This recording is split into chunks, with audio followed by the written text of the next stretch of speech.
Guys, you know what time of the week. Well, if you weren't here last week, well, we've got a new segment on the show. The Alien segment. Alien education, guys, okay?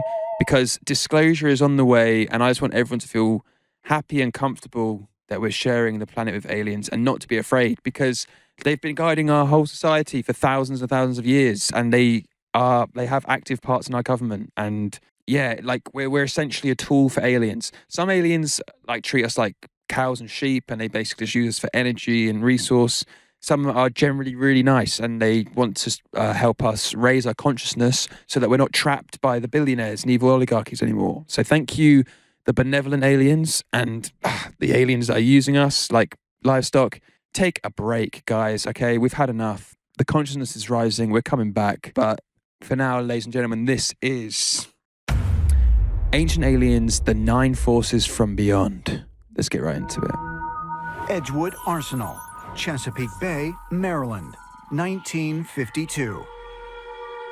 As part of a secret government program termed Project Penguin, Oh my God. medical doctor and psychiatrist Andrea Puharich set up a special laboratory where psychics and military personnel gathered to investigate psychological manipulation and hallucinogenic drugs. Whoa. Wow. Perhaps Wow. one of the most compelling and controversial aspects of Puharich's research was channeling, Love channeling. which Love involved it. making contact with non-physical beings through the use of psychics. Which is real. Very, very real. They use it in the military all the time. It's very Well, important I don't know how often. I'm not in the military, but it's been used. that we understand that this was a serious scientific endeavor. No candles or holy water, any of that was used. Puharich used the Faraday cage, a copper room that was specially insulated according to U.S. naval standards.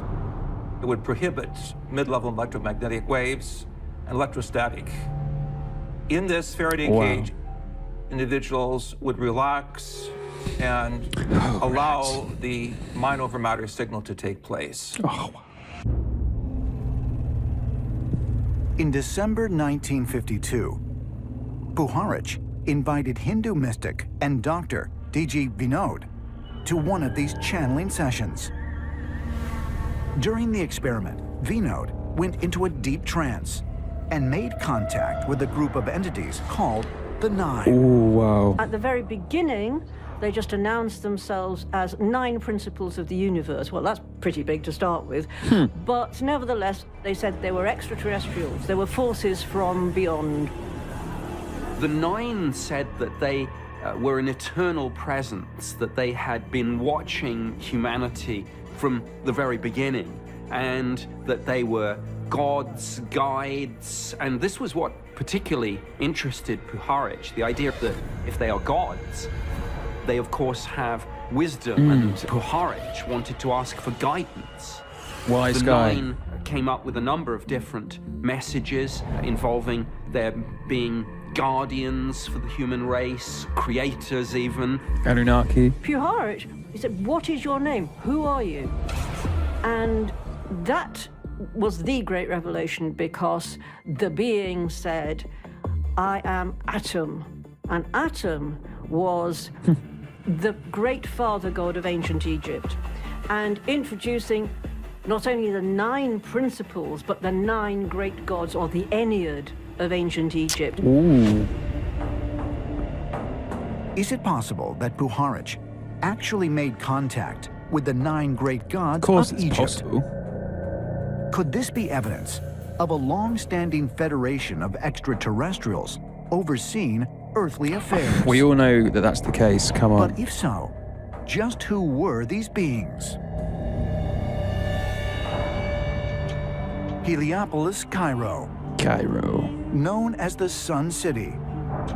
This is one of the oldest and most sacred sites of ancient Egypt. Although mostly destroyed, an obelisk remains, marking the spot where the temple of the sun god, Atum, once stood. Here, the ancient pharaohs would connect to the Ennead, a council of 9 deities who were said to have brought technology and knowledge to mankind. Sounds like the Anunnaki story of ancient According to Sumeria. Egyptian hieroglyphs, Consultation with the Ennead was chief among the pharaoh's duties and critical to the success of the nation. Oh, I just can't get enough of this stuff, guys. I cannot get enough of this alien stuff. Right. If you want to make a full-time... Oosh. I mean, what you learn when you start to really get into this stuff, these ancient civilizations, is that they all tell the same story. Yes, the names are different. Yes, the characters are different. But it's always like the 9 forces, or, you know, Atom and Eve, or Adam and Eve, or it's just so many different versions of the same thing. We're all obviously telling the same story here.